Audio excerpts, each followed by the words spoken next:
Okay, the Ebola debate was alive and well on Twitter, and we were just talking before the after show why people can't just be in quarantine at their house. You were saying, Evie, about the security, about money. No, it's really not about money. A lot of people don't realize there takes a lot of resources, manpower to do that. So you have to see where that place is, the residence is. Are there other people that live around that person? Front door, back door.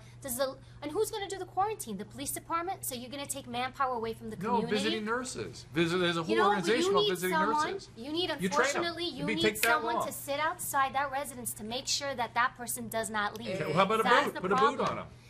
You know what it is? It sounds simple, but it's just a lot more involved when it comes to security and securing a place and a residence. It's easier to keep them in one space where she can get treatment if they need to be. Because imagine she has symptoms, now they have to go, extract her, take all the way back to the hospital. And check every place she's been. Can at least in her tent, because she just was such a hero to go over to West Africa and help these people. And can she at least in her tent have a TV and a blanket? I mean, can she at least have some little tiny luxuries rather than sitting there for 3 days straight with nothing? I'm going to find a middle ground with you. How about, because they're treating her. I have a heart.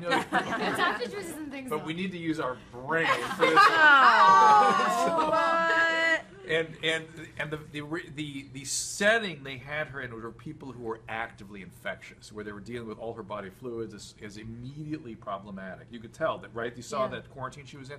How about it's a hotel or something where they just put them up in a particular spot, monitored by nurses and security, and that's that, and not in a tent with a hole in the ground. That's what again, it's that draconian quality. Yeah. And by the way, I want to reserve the rights for the states to make their own judgments about this. I think that's right. Christie does need to make the call, not the federal government. Do you agree with that? Yeah. Lynn, I agree with you. I'm not happy with the setup she had. I do believe she should have been quarantined. How they do it, obviously she's also very upset. It seems like no one's communicating with her. No one was talking to her. She was obviously ill, but she did leave the plane flushed. There was on record, and so I'm sure he took that and kind of ran with it. He didn't use the right words, and yes, she may need some fancier digs and make her more comfortable, but she needs to realize that we're doing this. In that I'd be complaining up a storm, but then I reassess the situation, and I realize like I'm doing this for the greater good of my country, and I want to make sure that I'm 100% healthy, so I'm not infecting anyone else. And there's such a window. You're a nurse who is an expert in the care of the Ebola patient, and you know you're not contagious,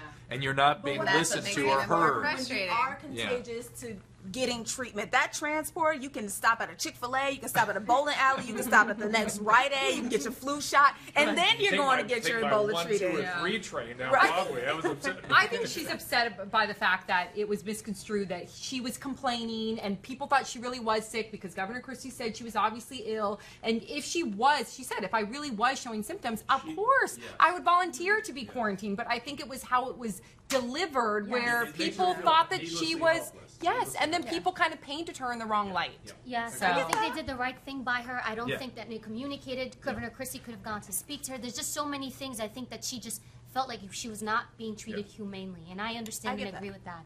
But you know what's interesting, Dr. Drew? We talk about how it's, how you get it, how you don't get it. But even the government, even New Jersey, you have a whole state who's putting her in quarantine because they don't know.